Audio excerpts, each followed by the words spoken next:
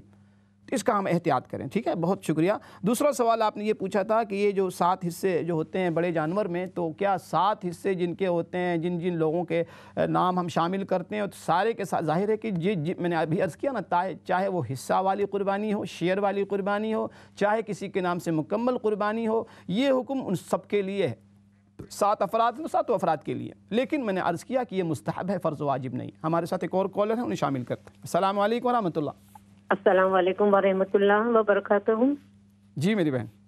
جی میں لندن سے بول رہی ہوں، میرا نام پروین ہے۔ جی جی۔ میری شادی کو تقریباً 40 سال ہو گئے ہیں۔ جی جی۔ تو میرا باؤل کا آپریشن ہوا تھا، تو میں اکثر بیمار رہتی تھی، بعض دفعہ میں بے ہوش ہو جاتی۔ تو اسی بے ہوشی میں ایک دن میں نے کہہ دیا تھا شوہر کو کہ بھائی میرے شوہر جب میں اگر کچھ ہو جاتا ہے مجھے، تو آپ میں اپنے مطلب فیملی کو کہا کہ ان کی آپ سے دوسری شادی کر دینا، ایسے میں نے لیکن آہستہ آہستہ بھی اس بات کو 5 سال ہو گئے۔ تو میرے شوہر پاکستان گئے بغیر بتائے ہوئے، تو انہوں نے وہاں جا کے شادی کر لی، شادی کر لی۔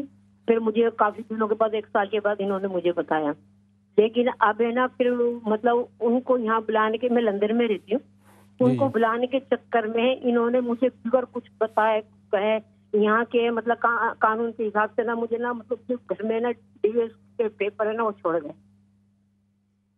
سر یہاں کے قانون کے اعتبار سے کیا فرمایا؟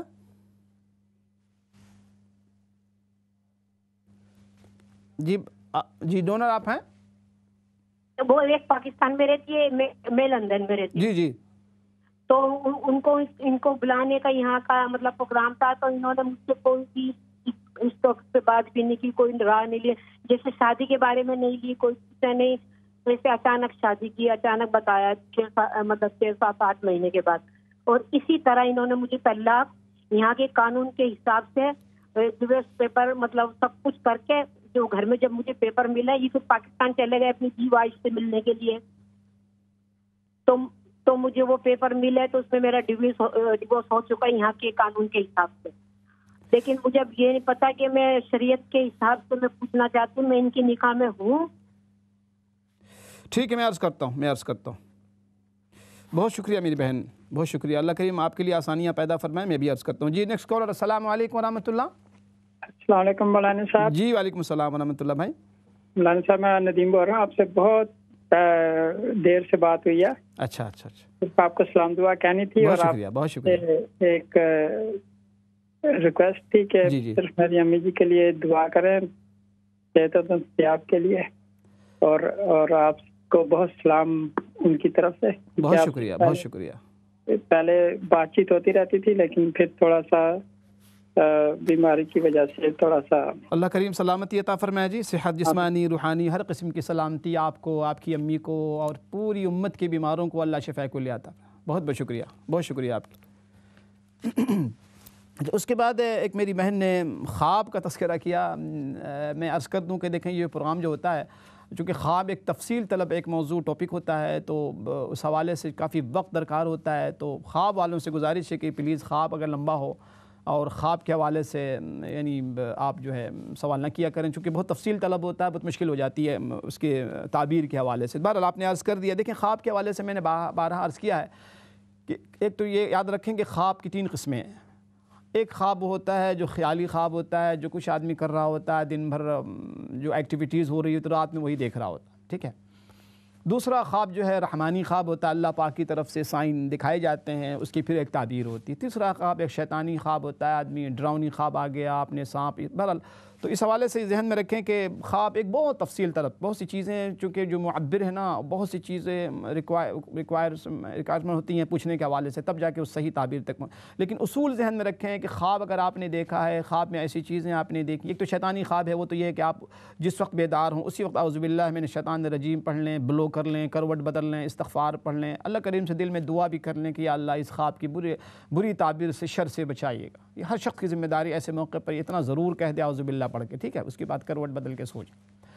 یہ جو خواب ہے جس میں آپ نے بتلایا کہ آپ اپنی کسی عزیزہ بھابھی کے ساتھ ہیں، پھر آپ نے کہیں آپ نے دیکھا اور پھر بھابھی نے کہا کہ جن دیکھا، تو تو ظاہر ہے کہ یہ خواب جو ہے نا، پھر آپ نے 2 سانپ دیکھے، دیکھیں سانپ کو کچل دینا، سانپ جو ہے اس کی کئی تعبیر کی دنیا میں، تعبیر کی کتابوں میں بتایا جاتا ہے کہ ایک تو سانپ سے مراد دشمن ہوتا ہے، دوسرا سانپ اگر کسی نے دیکھا ہے تو سانپ سے مراد سحر بھی ہوتا ہے، کہ اگر کسی پر سحر کسی نے کیا ہوا ہے اور سحر کے اثرات ہیں، جادو کے اثرات ہیں، تو وہ بھی سانپ کے ذریعے اسے بتایا جاتا ہے کہ آپ پر سحر ہے، آپ پر جادو ہے۔ تو بہرحال آپ کے لیے مختصر سی گزارش یہ ہے کہ دیکھیں ہر نماز کے بعد آپ نے پابندی سے آیت الکرسی اور 4 قل پڑھنی ہے۔ آپ نے 3 مرتبہ سورہ اخلاص، سورۃ الفلق 3 مرتبہ، سورہ ناس 3 مرتبہ، سورۃ الکافرون، اور ہر نماز کے بعد اپنے آپ کو آپ نے بلو کرنا ہے، ہر نماز کے بعد۔ اور جو دعا ہے، بے شمار دعائیں اس حوالے سے ہیں، بسم اللہ الذی لا یضر مع اسمہ شیء فی الارض ولا فی السماء وهو السمیع العلیم، 3 مرتبہ یہ پڑھ لیں۔ قرآن مجید کی تلاوت کریں، بہترین میڈیسن، بہترین علاج میں بتاؤں آپ کو، خصوصی یہ سحر کے حوالے سے جو بیماریاں ہوتی ہیں، جو سحر کے اثرات ہوتے ہیں اور نظر کے اثرات ہوتے ہیں جن لوگوں پر، ان کے لیے بہترین علاج قرآن کی تلاوت، بہترین علاج۔ قرآن پڑھیں آپ آج، اور بہت آسان طریقہ ہے یہ جاننے کے لیے کہ آپ پر یا کسی پر سحر ہے کہ نہیں۔ قرآن پڑھتے ہوئے اگر آپ کو اللہ اکبر پریشانی ہو رہی ہے، قرآن نہیں پڑھا جا رہا، بالکل قرآن سے توحش پیدا ہو رہا ہے، وحشت ہو رہی ہے، بالکل طبیعت نہیں لگ رہی ہے، قرآن کی آیت سنتے ہی عجیب سی طبیعت ہو جائے، سمجھ جائیں کہ آپ پر سحر۔ اور جب ایسی کیفیت دور ہو جائے تو سمجھ جائیں کہ الحمدللہ اس کیفیت سے آپ باہر آ گئی ہیں، اللہ پاک نے آپ کو اس کیفیت سے، اس بیماری سے شفا عطا فرمائے۔ بہترین قرآن نے تذکرہ جو کیا ہے کہ وَنُنَزِّلُ مِنَ الْقُرْآنِ مَا هُوَ شِفَاءٌ وَرَحْمَةٌ لِّلْمُؤْمِنِينَ، میرے بندو ہم نے یہ قرآن نازل کیا ہے، ہم نے نازل کیا، اللہ پاک فرما رہے ہیں، اس میں ہے کیا؟ فرمایا کہ اس میں شفا ہے، وَرَحْمَةٌ لِّلْمُؤْمِنِينَ، اور مومنین کے لیے سراپا رحمت ہے۔ اس یقین کے ساتھ پڑھیں تو انشاءاللہ قرآن آپ کو شفا بھی عطا فرمائے گا۔ بہت بہت شکریہ میری بہن آپ کی کال کا، اللہ کریم آپ کو اور تمام بیماروں کو شفائے کاملہ عاجلہ مستمرہ دائمہ عطا فرمائے۔ یہ بیماریاں بہت عام ہیں، آج کل بہت عام ہو گئی ہیں، چونکہ ظاہر ہے کہ تلاوت سے ہم دور ہو گئے ہیں، نمازوں کی پابندی ہوتی نہیں ہے، ذکر و اذکار ہے نہیں، ہمارا کھانا پینا اللہ اکبر مشتبہ ہوتا چلا جا رہا ہے۔ تو بہرحال کوشش کرنی چاہیے اللہ سے دعا بھی، اور کوشش بھی اس بات کی کرنی چاہیے کہ انسان اپنی کمائی کو، اپنے کھانے پینے کو صاف ستھرا رکھے، پاکیزہ رکھے، اپنی فکر کو، اپنی سوچ کو پاکیزہ رکھے، کسی کے ساتھ دل آزاری نہ کرے، ظلم نہ کرے، ان چیزوں کا انشاءاللہ خیانت نہ کرے، بددیانتی نہ ہو، تو انشاءاللہ یہ وہ چیزیں ہیں جو ہماری زندگی کو پاکیزہ انشاءاللہ بنا دیتی ہیں۔ بہت شکریہ۔ اس کے بعد میری بہن نے اپنا مسئلہ بتلایا کہ ان کے جو شوہر ہیں وہ 40 سال پہلے شادی ہو گئی تھی، پھر وہ پاکستان چلے گئے اور بہن ہماری بیمار رہتی تھی۔ بہرحال تمام باتوں کا خلاصہ یہ میری بہن کہ دیکھیں، جب جو لوگ طلاق دیتے ہیں نا اپنی بیگم کو، تو طلاق جو ہے نا کسی بھی زبان میں دی جائے طلاق ویلڈ ہوتی ہے، وہ طلاق اردو میں ہو، وہ بنگالی میں ہو، وہ پنجابی میں ہو، وہ جاپنیز میں ہو، وہ چائنیز میں ہو، اور کسی ملک کے قوانین کے ذریعے ہو، وہ انگلش قانون کے تحت ہو، چائنیز قانون کے تحت ہو، ظاہر ہے کہ اس میں ایگریمنٹ ہوتا ہے، وہ جو کاغذ جو بنتے ہیں نا یہاں کے کورٹس میں، یا جو ڈاکومنٹس تیار کیے جاتے ہیں ڈیورس کے، تو اوپر وہی کچھ لکھا ہوتا ہے جو ہم اردو یا کسی اور زبان میں بول، اس پر پھر نیچے کوئی سائن کرتا ہے۔ تو جب آپ سائن کرتے ہیں نا تو اس کا مطلب کہ آپ ایگریڈ ہیں نا، آپ راضی ہیں، اسی کو آپ یس کر رہی ہوتی ہیں، ٹھیک ہے۔ تو کسی بھی زبان، عموماً یہ لوگوں کا واللہ عالم کیوں یہ ذہن بنا ہوا ہے، لوگ یہ کہتے ہیں جی ہم نے تو طلاق جو ہمیں میرے شوہر نے دی ہے نا وہ انگلش طلاق دی ہے۔ بھائی انگلش کھانا آپ جب کھاتے ہیں نا تو انگلش فوڈ کھا لیں یا اپنا دیسی فوڈ کھا لیں، پیٹ تو بھرے گا نا، جائے گا کہاں، پیٹ میں جائے گا نا۔ آپ کہیں گے میں نے انگلش فوڈ کھایا، میں نے پیزا کھایا ہے، میں نے برگر کھایا، بھائی کھانا کچھ بھی کھایا گیا تو پیٹ میں نا۔ مقصد یہ کہنا ہے کہ طلاق کسی بھی زبان میں دی جائے، کسی بھی طریقے سے دی جائے، چاہے لفظ طلاق کا لفظ ہو، ڈیورس کا لفظ ہو، کوئی بھی لفظ، طلاق واقع ہو گئی، طلاق ہو گئی۔ ہاں الا یہ کہ طلاق آدمی اس کی پھر قسمیں ہیں، طلاق اگر رجی کسی نے دی ہے، ایک طلاق دی ہے، پھر رجوع کر لیا ہے تو پھر منکوحہ خاتون نکاح میں واپس آ جاتی ہے، لیکن طلاق بائنہ اگر دی ہے، عدت گزر گئی ہے تو اب نکاح کی ضرورت ہوتی ہے۔ تیسری قسم یہ ہے کہ طلاق مغلظہ اگر دے دی ہے، 3 طلاق دے دی ہے تو پھر وہ واپسی نہیں ہو سکتی، پھر اس کا دوسرا طریقہ ہے۔ تو بہرحال اگر انہوں نے انگلش طریقے سے آپ کو طلاق دی ہے، طلاق واقع ہے، اور اس سلسلے میں مزید وضاحت کے لیے آپ اپنی مسجد کے لوکل جو امام ہیں یا کسی عالم کو آپ جانتی ہیں 1 to 1 بھی آپ اپنے ساری کیفیات کو بتا کے مزید بھی اس سلسلے میں مزید بھی معلومات لے سکتی ہیں۔ بہت شکریہ، اللہ کریم آپ کے لیے آسانیاں پیدا فرمائے، اور ایسا نہیں کرنا چاہیے، دیکھیں بھی غلط بات ہے، اللہ معاف کرے ہم لوگوں کا جو کی جو صورتحال ہے اس وقت، اللہ ہی ہمارا حافظ ہے. اس طریقے سے چیٹ کرنا، اس طریقے سے کسی کو دھوکے میں رکھنا بہت غلط بات ہے. اللہ ہم سب کو ہدایت دے. اس کے بعد ندیم بھائی نے فون کر کے امی کے لیے دعائے صحت کی درخواست کی. اللہ کریم آپ کی امی کو شفائے کاملہ عاجلہ مستمرہ عطا فرمائے. آپ کی امی کو اور تمام ان لوگوں کی امیوں کو جن کی امی ابھی باحیات ہیں، اللہ ان کی زندگیوں میں برکتیں عطا فرمائے اور بہت اللہ کریم سلامتی عطا فرمائے. اور خاص کر کے ناظرین، یہ جو عشرہ میں ابھی عرض کر رہا تھا، یہ بہت مبارک عشرہ ہے، بہت مبارک عشرہ ہے. اللہ کریم اس عشرے کے ایک ایک لمحے کی ہمیں قدردانی کی توفیق عطا فرمائے. حدیث میں رسول اللہ صلی اللہ علیہ وسلم نے فرمایا کہ اے لوگو، اس عشرے کے اندر ایک روزہ 1 سال کے روزے کے برابر. آپ اندازہ لگائیے، 1 سال کے روزے کے برابر ایک روزہ. پھر میں عرض کر دوں کہ یہ روزہ بھی نفل روزہ ہوگا، یہ فرض نہیں ہے، واجب نہیں ہے. کوئی شخص کسی کو ملامت نہ کرے. کوئی اگر ہمارے کہا نہیں کہ ہمارے یہاں سارا مسئلہ ہی ہم نے الٹا پلٹا کیا ہوا ہے. دیکھیں نفل روزہ ہے. اگر کوئی شخص آپ کو نظر آئے کہ روزہ اس نے نہیں رکھا ہے تو آپ نے ملامت نہیں کرنی ہے، آپ نے اسے پریشان نہیں کرنا ہے. نفل روزہ ہے. ہاں اگر کوئی رکھتا ہے تو بڑی اچھی بات. مختصر سے بریک کے لیے، اس کے بعد پھر انشاءاللہ حاضری ہوتی ہے. السلام علیکم ورحمۃ اللہ وبرکاتہ. لبيك اللهم لبيك لبيك لا شريك لك لبيك إن الحمد والنعمة لك والملك لا شريك لك لبيك اللهم لبيك لبيك لا شريك لك لبيك. بسم اللہ الرحمن الرحیم. الحمد للہ رب العالمین والصلاة والسلام علی اشرف الانبیاء والمرسلین. محترم ناظرین، السلام علیکم ورحمۃ اللہ وبرکاتہ. پروگرام پیغام حج میں آپ تمام بھائی بہنوں کو خوش آمدید ہے. اللہ کریم سے دعا ہے اللہ پاک اس عشرے کی خیر و برکت سے ہم سب کو، آپ سب کو، پوری امت کو اللہ پاک پورا حصہ نصیب فرمائے. اور ان ایام میں جو کرنے والے اعمال ہیں جن کی رحمت عالم صلی اللہ علیہ وسلم نے ہمیں تلقین کی ہے، تاکید کی ہے، ان اعمال کو بھرپور انداز میں اخلاص کے ساتھ، خلوص نیت کے ساتھ، پورے ذوق شوق کے ساتھ اللہ ہم سب کو، پوری امت کو اللہ کرنے کی توفیق عطا فرمائے. آمین یا رب العالمین. ناظرین، بریک سے قبل میں عرض کر رہا تھا کہ رحمت عالم صلی اللہ علیہ وسلم نے فرمایا کہ یہ ایام اتنے متبرک ہیں، اتنے مبارک ہیں، اتنے باعظمت یہ ایام ہیں. فرمایا کہ ان ایام میں ایک روزے کا ثواب، جو کہ نفل روزہ ہے، فرض نہیں ہے، واجب نہیں ہے، فرمایا کہ ثواب کے اعتبار سے 1 سال کے روزوں کے برابر. کہ جو شخص ایک روزہ رکھے گا اسے 1 سال کے روزوں کے برابر اجر ملے گا. اور راتوں کے بارے میں فرمایا کہ یہ جو راتیں ہیں 10 راتیں، پہلی ذی الحجہ سے لے کے 10 ذی الحجہ تک، ان 10 راتیں اتنی متبرک راتیں، فرمایا کہ ایک رات کا ثواب شب قدر کی رات کے ثواب کے برابر. اللہ کریم ہمیں بھرپور اس سے مستفید ہونے کی توفیق عطا فرمائے. ہمارے ساتھ کالرز ہیں جی، کال لیتے ہیں. السلام علیکم ورحمۃ اللہ. وعلیکم السلام ورحمۃ اللہ وبرکاتہ.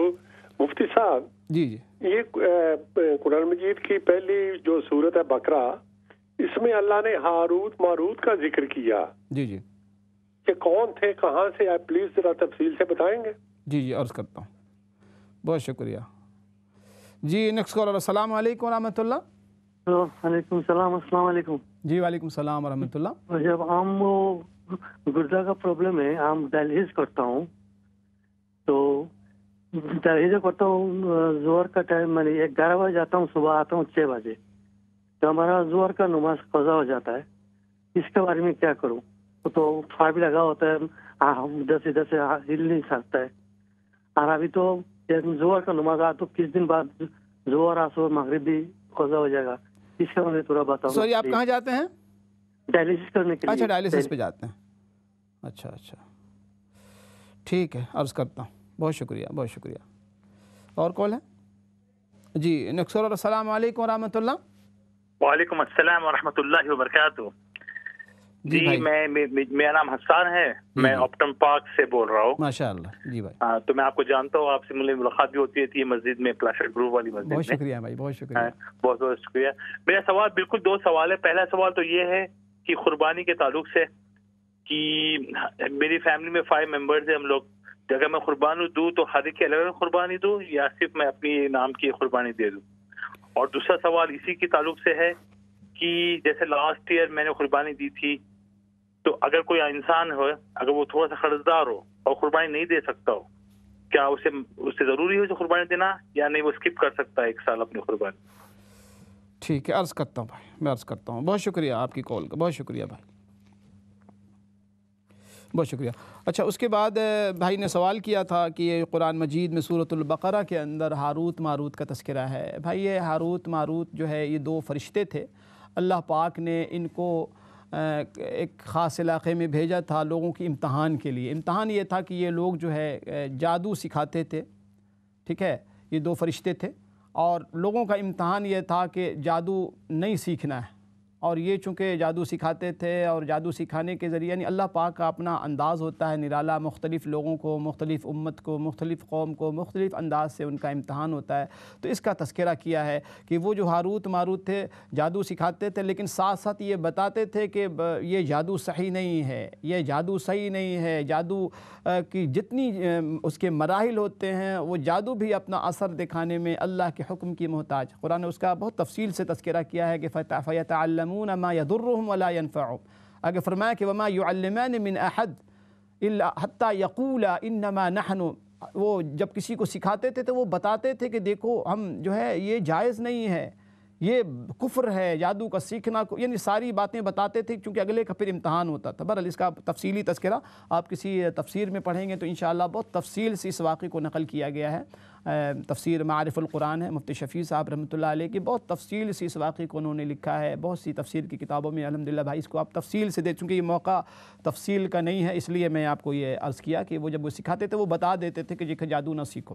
پھر اس پر لوگوں کا پھر امتحان ہوتا تھا کہ کون ایسا شخص ہے جو اس کو حرام. آج بھی ہمارا امتحان ہوتا ہے نا، بہت سی چیزیں جب ہم پریشان ہوتے ہیں، بیمار ہوتے ہیں تو لوگ پھر علاج کے طور پہ اس کی پرواہ نہیں کرتے کہ حلال ہے کہ حرام ہے. ایسے لوگوں کے پاس چلے جاتے ہیں، ایسے دکان فروشوں کے پاس چلے جاتے ہیں اس چکر میں اور بے صبری میں کہ جلدی سے ہمیں شفا مل جائے. تو ایسے موقع پر ہمارا امتحان ہوتا ہے کہ دیکھیں ہمیں شفا ہمیں چاہیے، لیکن ناجائز ذرائع سے ہمیں شفا نہیں چاہیے. ہمیں فائدہ چاہیے، ناجائز ذرائع سے ہمیں فائدہ نہیں چاہیے. ایسی دوائیں ہم نہیں کھائیں گے یا ایسی چیز ہم نہیں استعمال کریں گے جو حرام ہے. ہمارا بھی آج امتحان ہوتا ہے. ایک آدمی آپ کو پیسہ دے رہا ہے، آپ کو رشوت دے رہا ہے، آپ کہیں نہیں ہمیں پیسہ چاہیے لیکن رشوت والا نہیں چاہیے، ہمیں حرام والا نہیں چاہیے. ہمارا امتحان ہوتا ہے. تو اس طریقے سے ان لوگوں کا امتحان تھا کہ فرشتے یہ بتا دیتے تھے کہ دیکھو ہم جو ہے فرشتے ہیں، ہم یہ حرام ہے سیکھنا. تو ان لوگوں کو اس طریقے سے امتحان لیا جاتا تھا. یہ ہاروت ماروت دونوں فرشتے تھے. تو اس بہرحال اللہ کریم آپ کو بہت جزا خیر عطا فرمائے بھائی. اس کے بعد بھائی نے پوچھا ہے کہ وہ ہاسپٹل جاتے ہیں، ڈائلسس پر جاتے ہیں اور اس چکر میں ان کی ظہر اثر نماز جو ہے چھوٹ جاتی ہے. بھائی دیکھیں جہاں تک ہو سکے ہمیں نماز کے حوالے سے اس بات کی پابندی کرنی چاہیے کہ نماز ہماری نہ چھوٹے. اور جہاں ہم بے اختیار ہیں، ہمارا اور آپ کا بس ہی نہیں ہے اور یعنی اختیاری طور پہ ہم کچھ نہیں کر سکتے، وہاں آدمی استغفار کرے اللہ پاک سے، کوشش کرے بھرپور اپنے انداز سے کوشش کرنی چاہیے کہ ٹائم کے حوالے سے اپائنٹمنٹ جو ہمیں ملتی ہے اس حوالے سے آگے پیچھے اگر ہم کر سکتے ہیں ہم بات بھی کریں ان سے کہ جی ہماری نماز نہ قضا ہو، ہماری نماز نہ نکل جائے. لیکن جہاں آپ بے بس ہو جاتے ہیں، جہاں آپ بالکل سے ہوپلیس ہو جاتے ہیں، بے بس ہو جاتے ہیں، وہاں آپ کا اختیار، جیسے مثال کے طور پہ فلائٹ پہ ہم لوگ جاتے ہیں، اکثر و بیشتر لوگ کوشش کرتے ہیں پڑھ لیں، سیٹ پر پڑھ لیتے ہیں، لیکن بسا اوقات ایسی سچویشن ہوتی ہے کہ آپ وضو نہیں کر سکتے، آپ بیٹھ کے بھی نہیں پڑھ سکتے، مسائل ہوتے ہیں. تو وہاں بندہ اللہ پاک سے استغفار ہی کر سکتا ہے. پھر جب پہلی فرصت ملے تو پہلی فرصت میں اپنی ان نمازوں کو قضا کر لینا چاہیے کہ اس میں پھر تاخیر نہ ہو. ٹھیک ہے، اللہ کریم آپ کی اس فکر پر آپ کو بھی بڑا اجر دے گا. جی اصل میں اللہ پاک ہم سے جو چاہتے ہیں کہ اسی قسم کی فکر بندہ کو رہے. ایک نماز پڑھے تو دوسری نماز کی فکر رہے اس کو. حدیث میں آتا ہے کہ 7 قسم کے لوگ قیامت کے دن عرش کے سائے میں ہوں گے. فرمایا کہ ان میں سے ایک وہ شخص ہوگا وَرَجُلٌ قَلْبُهُ مُعَلَّقٌ فِي الْمَسَاجِدِ، کہ ایک وہ اللہ کا بندہ ہوگا جس کو عرش کا سایہ نصیب ہوگا قیامت کے دن، جو ایک نماز پڑھ کے جب نکلے نا تو اس کا دل دوسری نماز میں اٹکا رہے کہ اللہ کہیں ظہر پڑھ کے نکلا تو اس فکر میں ہو کہ اللہ میری عصر نہ قضا ہو جائے، عصر پڑھ کے نکلا فارغ ہوا تو اس فکر میں ہو کہ اللہ میری مغرب نہ قضا ہو جائے. اللہ کریم آپ کو بہت جزائے خیر عطا فرمائے. ہمارے ساتھ ایک اور کالر ہیں جو شامل کرتے ہیں. السلام علیکم ورحمۃ اللہ. جی وعلیکم السلام. مولانا صاحب آپ ٹھیک ہے؟ الحمدللہ میری بہن. جی مولانا صاحب آپ کا ایک پروگرام بہت اچھا ہے اور اچھی باتیں کرتے ہیں. بہت شکریہ میری بہن، بہت بہت شکریہ. جی میں نے آپ سے یہ پوچھنا تھا کہ میں کافی بیمار بھی رہتی ہوں، پریشان بھی رہتی ہوں، مجھے کچھ پڑھنے کے لیے بتا دیں گے پلیز؟ عرض کرتا ہوں، بہت عرض کرتا ہوں، بہت شکریہ. جی نیکسٹ کالر. السلام علیکم ورحمۃ اللہ. وعلیکم السلام، کیسے ہیں مولوی صاحب؟ الحمدللہ الحمدللہ۔ مولوی صاحب میں نے آپ سے یہ بات کرنی تھی کہ مجھے آپ پلیز کچھ پڑھنے کے لیے بتا سکتے ہیں، کیونکہ میرے گھر میں میرے 3 ماشاءاللہ بچے ہیں، وہ کوئی بات بھی نہیں ہوتی، وہ ہر وقت جھگڑتے رہتے ہیں، گھر میں بے سکونی بس ایسی ہی رہتی ہے، پلیز آپ مجھے کچھ پڑھنے کے لیے بتائیں گے؟ ٹھیک ہے، عرض کرتا ہوں میری بہن، بہت شکریہ آپ، بہت بہت شکریہ۔ اچھا، اس کے بعد قربانی کے حوالے سے بھائی نے سوال کیے ہیں، الحمدللہ بہت اچھا سوال۔ دیکھیں، قربانی کے حوالے سے بہت ضروری ہے کہ آپ ایسے مسائل اگر آپ کے ہوں تو آپ ضرور پوچھیں۔ ہمارے لوگ مسئلہ یہ ہے کہ بے شمار ایسے مسائل ہیں، ایسی باتیں ہیں کہ جو لوگ چونکہ پوچھتے نہیں ہیں اور پھر اس پر عمل درآمد کر لیتے ہیں۔ تو میری بھرپور انداز سے گزارش ہے آپ تمام بھائی بہنوں سے، دیکھیں قربانی کا مسئلہ اور یہ موقع سال میں 1 مرتبہ آتا ہے، تو کوشش کریں کہ اس نیکی کو نہایت ہی خوبصورت بنا کے، شاندار بنا کے اس نیکی کو کریں۔ اللہ پاک سے دعا بھی کریں اللہ ہماری اس نیکی کو قبول فرمائے۔ بہرحال تو عرض کر رہا ہوں بھائی کہ آپ نے پوچھا ہے کہ اگر قربانی میں 5 لوگ ہیں گھر کے اندر اور 5 لوگوں ہر شخص پر قربانی واجب ہے، تو اس کا جواب ہے کہ نہیں، قربانی ہر اس شخص پر واجب ہے، دیکھیں جو عاقل ہو، جو بالغ ہو، مسلمان ہو، اور جو صاحب نصاب۔ صاحب نصاب سے مراد یہ ہے کہ جو شخص یعنی اس کے پاس سیونگ ہو۔ اگر کوئی شخص نابالغ ہے، اس کے اکاؤنٹ میں پیسہ ہے تو ظاہر اس پر قربانی واجب نہیں ہوگا۔ بالغ بھی ہو اور ساتھ میں اس کے پاس سیونگز ہے، اس کے پاس اتنا پیسہ موجود ہے جو صاحب نصاب ہے، یا قربانی کے زمانے میں، قربانی کے ایام میں اتنا پیسہ اس کے پاس آ جاتا ہے جس سے قربانی کا ایک جانور خریدنے کے وہ قابل ہو جاتا ہے، تو اس پر قربانی واجب۔ اب اس میں گھر میں 4 ہوں، 5 ہوں، 6 ہوں، اگر جو شخص ایلیجبل ہے، یعنی جس شخص کی یہ صورتحال ہے کہ اس کے اکاؤنٹ میں سیونگ میں پیسے ہیں، تو اسے قربانی کرنا چاہیے اگر وہ بالغ ہے، ٹھیک ہے، اس پر واجب ہے۔ لیکن اگر کوئی شخص جو ہے جس کے پاس سیونگ نہیں ہے، یقینی طور پہ اس پر قربانی واجب نہیں ہے، لیکن گھر کا جو بڑا ہے وہ چاہے تو نفلی طور پہ سب کی طرف سے قربانی کرا سکتا ہے، واجب نہیں ہے۔ لیکن مثال کے طور پہ گھر میں والد ہیں، گھر میں جو سربراہ ہے گھر کا، اس پر صرف اپنی قربانی واجب ہے اگر وہ صاحب نصاب۔ اور اگر وائف ہے، بیوی ہیں، ان کے پاس الگ سیونگ موجود ہے، اس سیونگ کی وہ مالک ہیں، مالکہ ہیں، تو ان پر بھی واجب۔ باقی بچوں کی طرف سے واجب نہیں، لیکن آپ نفلی طور پہ، اور سب سے بڑھ کے قربانی کرنے والوں سے ایک میری گزارش ہے کہ جب بھی آپ قربانی کرائیں تو ایک نام رحمت عالم صلی اللہ علیہ وسلم کا بھی نام میں شامل کریں، اللہ پاک نے اگر آپ کو استطاعت دی ہوئی ہے تو بڑا اونچا، بڑی سعادت کی بات ہے۔ بہت شکریہ بھائی آپ کی کال کا۔ ایک ہمارے ساتھ ایک اور کالر ہیں، شامل کرتے ہیں۔ السلام علیکم ورحمۃ اللہ۔ جی السلام علیکم۔ وعلیکم السلام۔ مفتی جی، میں نے یہ پوچھنا ہے آپ سے کہ جو قربانی ہے یہ جب لندن میں ہم نے دینی ہے، کیا اس کے ساتھ ہمیں ناخن بھی کاٹنے پڑیں گے؟ قربانی سے پہلے بال کاٹنے پڑیں گے؟ کیا حساب کتاب ہے؟ کوئی کہتے ہیں کہ جو لوگ قربانی دیتے ہیں وہ پہلے ناخن کاٹتے ہیں، نہ کاٹے کہ کاٹنی ہے، یہ پتہ نہیں کیا بات ہے، تو آپ اگر یہ تفصیل سے بتا دیں۔ ٹھیک ہے، عرض کرتا ہوں میری بہن، بہت بہت شکریہ آپ کی کال کا، بہت بہت شکریہ، بہت شکریہ۔ اور کال ہے جی، نیکسٹ کالر۔ السلام علیکم ورحمۃ اللہ۔ وعلیکم السلام۔ جی میری بہن، میں مسئلہ یہ پوچھنا ہے بھائی جان، بھائی میں نا ہر نماز کے بعد نا 2 نفل پڑھتی ہوں، ان میں 10 دفعہ قرآن شریف پڑھتی ہوں، 2 نفل پڑھتی ہے، پڑھ سکتی ہوں یا نہیں؟ کس کے لیے پڑھتی ہیں؟ ویسے جب نماز پڑھتی ہوں، نماز کے بعد 2 نفل پڑھ لیتی ہوں، ان میں قرآن شریف 10 دفعہ پڑھتی ہوں۔ ٹھیک ہے، اور اس کا آپ ٹھیک ہے، پڑھ سکتی ہیں، کوئی مسئلہ نہیں ہے، کوئی مسئلہ نہیں ہے، ٹھیک ہے، بہت شکریہ آپ کی کال کا۔ جی نیکسٹ کالر۔ السلام علیکم ورحمۃ اللہ۔ وعلیکم السلام ورحمۃ اللہ وبرکاتہ۔ قاری صاحب کیسے خیریت؟ جی الحمدللہ الحمدللہ۔ جی میرے کو پوچھنا تھا کہ یہ جو قربانی اور عقیقہ کے بارے میں، جی تو قربانی میں ہم عقیقہ کے حصہ ڈال سکتے ہیں نا؟ جی۔ تو بڑوں کا بھی عقیقہ ہو سکتا ہے اگر قربانی کر لے ہماری؟ جی جی۔ تو بڑوں کا بھی عقیقہ بھی کر سکتے ہیں یا یہ چھوٹوں کے لیے عقیقہ ہے؟ ٹھیک ہے، عرض کرتا ہوں، بہت شکریہ، بہت شکریہ۔ اچھا، اس کے بعد بھائی نے 2 سوال کیے تھے ہمارے بھائی نے اپٹن لینڈ سے۔ ایک سوال یہ تھا کہ 4 لوگ اگر ہیں سب پر قربانی واجب ہے، تو میں نے عرض کیا کہ صرف صاحب نصاب لوگوں پر قربانی واجب ہے، جو صاحب حیثیت ہیں اور جن کے پاس قربانی کے دنوں میں اگر ان کے پاس سیونگ ہے اتنی کہ قربانی کا جانور خرید سکیں، عاقل بالغ بھی ہیں، تو ان پر قربانی واجب ہے۔ بقیہ قربانی نفل قربانی ہوگی، جس کی طرف سے آپ دینا چاہیں والدین کی طرف سے، لیکن یہ واجب نہیں ہوگا، یہ نفل ہوگا، آپ جس کی طرف سے دینا چاہیں اللہ کریم آپ کو اجر و ثواب، ان کو بھی آپ کو بھی اجر و ثواب عطا فرمائے گا۔ دوسرا آپ نے سوال یہ کہتے، بہت اچھا سوال، بہت سے لوگ کرتے ہیں، مثال کے طور پہ 1 سال ہم نے قربانی کر دیا تو کیا ہر سال قربانی کریں؟ پچھلے سال تو کیا تھا، اس سال بھی قربانی کرنا ہے، اس سال اگر ہمارے اوپر قرض، دیکھیں مسئلہ قرض کا نہیں، اگر ہر سال آپ قربانی کے دنوں میں صاحب نصاب ہیں تو ہر سال قربانی واجب ہے۔ قربانی کوئی ایسا عمل نہیں کہ ایک مرتبہ آپ نے کر لیا تو کوئی 4-5 سال کی نہیں، چونکہ ہر سال یہ قربانی کا دن آتا ہے، قربانی کے ایام آتے ہیں، اگر قربانی کے ایام میں دوسرے سال بھی تیسرے سال بھی جب آپ صاحب نصاب ہیں آپ پر قربانی واجب ہے۔ ہاں الا یہ کہ کوئی ایسا قرض ہو جو بالکل فوری طور پہ آپ کو ادا کرنا ہے اور وہ قرض دار آپ سے تقاضے کر رہا ہے تو آپ اس کو پریشان کر کے قربانی کر رہے ہو تو ظاہر ہے کہ یہ عمل اللاجیکل ہے، سینس میں نہیں بنتا کہ آپ کسی کی دل آزاری بھی کر رہے ہیں ساتھ میں قربانی، یہ کیسی عبادت، ایسی عبادت کو تو پسند ہی نہیں کیا گیا نا جس عبادت میں کسی کے ساتھ ظلم ہو۔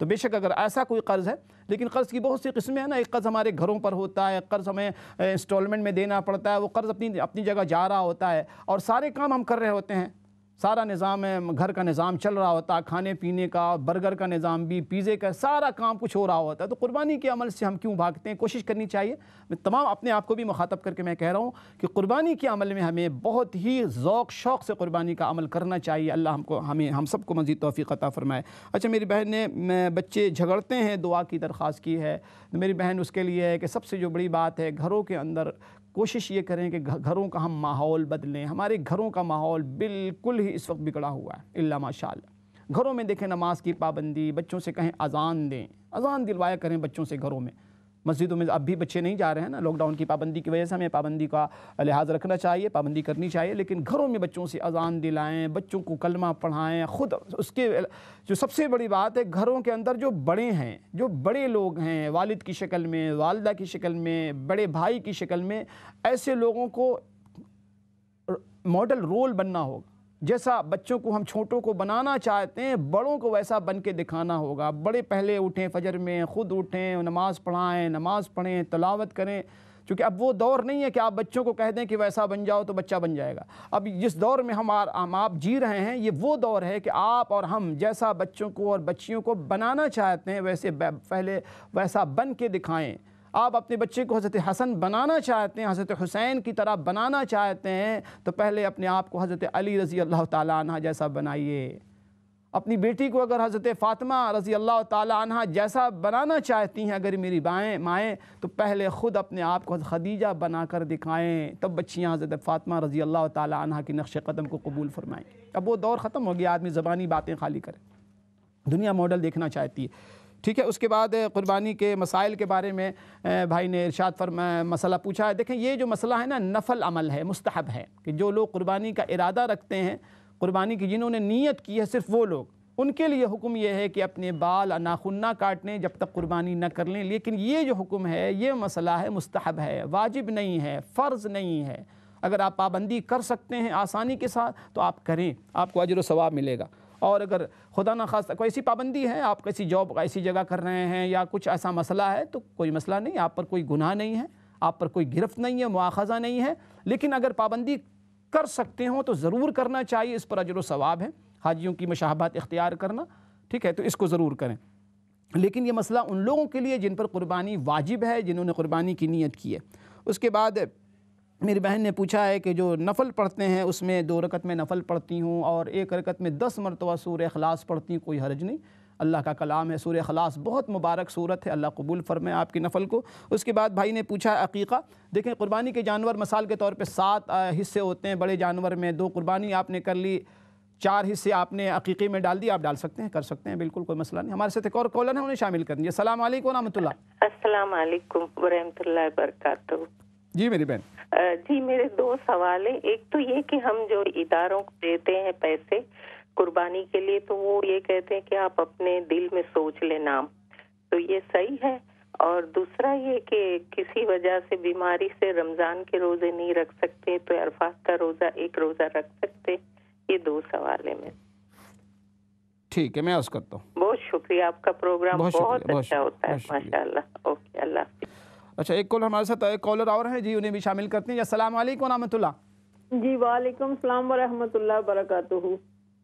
جی میرے بھی 2-3 چھوٹے چھوٹے سوال ہیں۔ ایک تو قربانی کے جنہوں نے ہم کرنی ہے، جیسے لیڈیز ہیں جی تو ان کے بال ظاہر وہ تو آپ کو پتہ کہ اترتے ہیں جب ہم کنگھی کرتے ہیں، تو اس کے بارے میں تھوڑا سا بتائیں کہ یہ بھی گناہ ہوگا ہمیں. اور دوسرا سوال میرا ایک اور ہے کہ جیسے کس کے پاس سیونگ نہیں ہے تو زیور ہے تو پھر بھی اس کے اوپر قربانی بن سکتی ہے. اور تیسرا چھوٹا سا سوال ہے کہ جیسے آیت کریمہ ہے کبھی منت مانی ہو 1.25 لاکھ کی تو نہ پڑا جائے تو کیا پھر ہمیں وہ منت پوری کرنی ہوگی کہ ہم کیا کر سکتے ہیں؟ تو آپ ہمیں دعاؤں میں یاد رکھیے گا. اللہ حافظ. السلام علیکم. بہت شکریہ جی آپ کی کال کا میری بہن. اچھا اجلا جو سوال تھا میری بہن نے پوچھا کہ اداروں کو جب ہم قربانی کے لیے دیتے ہیں اور تو نام جب ہم کے حوالے سے وہ کہتے ہیں کہ دل میں آپ نیت کر لیں. دیکھیں اس میں کوئی حرج نہیں ہے. آپ دل میں ظاہر ہے کہ اللہ پاک سب کچھ دیکھ رہا ہوتا ہے, اللہ پاک سب کچھ سن رہا ہے, سب کچھ دیکھ رہا ہے. یقینی طور پہ آپ نے جب نیت کر لی کہ میری یہ قربانی ہم نے فلاں علاقے یا فلاں, تو اب ان کی ذمہ داری ہو گئی, وہ لوگ امین بن گئے, آپ کی امانت داری ہے کہ وہ آپ کی قربانی کریں. لیکن بہتر پھر بھی یہی ہے کہ وہ آپ کا نام ضرور لے لیں, آپ اپنا نام ضرور بتا دیں جن کے نام سے قربانی کی جانی ہے. وہ ایک بہتر یعنی بہترین صورت بن جاتی ہے کہ آپ کو بھی تسلی ہوتی ہے کہ جی ہمارا نام گیا. لیکن اگر کسی وجہ سے نام نہیں جا پایا, آپ نام نہیں بتا پائے, آپ نے دل میں نیت کر لی, آپ نے پیمنٹ کر دیا, آپ نے ان کو بتا دیا, ان کو حوالے کر دیا, اب ان کی ذمہ داری ہے کہ آپ کی قربانی ادا کریں اور آپ کی جانب سے وہ قربانی ادا ہو جائے گی انشاءاللہ تعالی. اس کے علاوہ عرفہ کا روزہ, دیکھیں عرفہ کا روزہ بہت سے لوگوں کو غلط فہمی ہے. عرفہ کا روزہ ایک ہی روزہ ہے, یہ محرم عاشورہ کی طرح نہیں ہے کہ آپ نے 10 کے ساتھ 9 ملا لیں یا 11 ملا لیں. عرفہ کا روزہ ایک روزہ ہے. ابھی میں نے عرض کیا ہے کہ ہر دن کے روزے کا ثواب 1 سال کے روزے کے برابر ہے. اس میں کوئی پیکج نہیں ہے کہ آپ نے پورا 10 دن رکھیں یا 5 دن روزے رکھیں یا 2 دن, نہیں. عرفہ کا روزہ ایک الگ روزہ ہے. عرفہ کا روزہ حدیث میں آتا ہے, اللہ کے نبی صلی اللہ علیہ وسلم فرماتے ہیں کہ جو شخص عرفہ کا روزہ رکھے گا مجھے اللہ کی ذات سے امید ہے کہ اس کے اگلے پچھلے 1 سال کے گناہ معاف ہو جائیں گے. 1 سال کے گناہ معاف ہوں گے. اور وہ گناہ کون سے؟ صغیرہ گناہ. وہ گناہ کون سے؟ جو جن گناہوں کا تعلق اللہ پاک کی ذات سے, حقوق العباد نہیں, حقوق العباد نہیں معاف ہوں. بہت ضروری ہے اس کی وضاحت کر دینی. تو بہت سے لوگوں کو غلط فہمی ہے کہ عاشورہ کا روزہ اگر ہم رکھنے ہیں تو 2 رکھنے ہیں یا نہیں. عاشورہ کا روزہ وہ روزہ ہوتا ہے جس دن حجاج کرام سب سے اہم رکن ادا کر رہے ہوتے ہیں, وقوف عرفہ. عرفہ کے دن جب حجاج کرام عرفہ کے میدان میں ہوتے ہیں, یہ روزہ بھی غیر حاجیوں کے لیے, حاجیوں کے لیے نہیں. یہ بھی میں بتا دوں, یہ غیر حاجیوں کے لیے کہ جو لوگ حرمین شریفین سے باہر حج نہیں کرنے ان کے لیے وہ ایک روزہ ہے, صرف 2 نہیں ہے. آپ بے شک ایک رکھ سکتی ہیں. اس کے بعد آپ نے دوسرا سوال یہ کیا کہ عرفہ کے روزے کے حوالے سے آپ نے پوچھا, ایک آپ بالکل رکھ سکتی ہیں نا, اس میں کوئی مسئلہ نہیں ہے. دیکھیں قربانی جو ہے, میں نے ابھی عرض کیا کہ قربانی صاحب حیثیت لوگوں پر ہے, صاحب استطاعت لوگوں پر ہے, سب پر قربانی واجب نہیں ہے. ٹھیک ہے. ناخن کا بھی میں نے عرض کیا کہ صرف وہ لوگ اس کا احتیاط کریں جن کے نام سے قربانی ہونی ہے, جن لوگوں نے قربانی کی نیت کر لی ہے, ارادہ کر لیا. تو اللہ پاک سے دعا ہے اللہ کریم میں ہم سب کو دین کی صحیح سمجھ عطا فرمائے. جو ایام گزر گئے, جو ایام ذی الحجہ کے باقی رہ گئے ہیں 10 دنوں کے اندر, یہ پہلے عشرے کے حوالے سے میں عرض کر رہا ہوں کہ ان ایام کی اللہ ہمیں بھرپور قدردانی کی توفیق عطا فرمائے. نماز کی ہم پابندی کریں, نماز کی اور روزے کی, اسی طریقے سے قرآن کی تلاوت اگر اللہ کریم ہمیں توفیق دیں تو ہم ضرور تلاوت, دعائیں بھی کریں, ایک مخصوص سے ایک وقت متعین کریں, اللہ پاک سے مانگیں, خوب مانگیں انشاءاللہ تعالیٰ, پوری امت کے لیے مانگیں. تو ناظرین ایک مختصر سا اعلان بھی ہے کہ انشاءاللہ ابھی 7:30 بجے سے پھر آپ کی خدمت میں ہماری حاضری ہوگی اور الحسنات فاؤنڈیشن کے جانب سے میں انشاءاللہ اپیل لے کے آپ کی خدمت میں ہم حاضر ہوں گے. ذی الحجہ کی اپیل ہوگی, اس میں قربانی کا انشاءاللہ ابھی کے حوالے سے ذکر ہوگا اور تذکرہ ہوگا. اپنی دعاؤں میں یاد رکھیں. السلام علیکم ورحمۃ اللہ وبرکاتہ.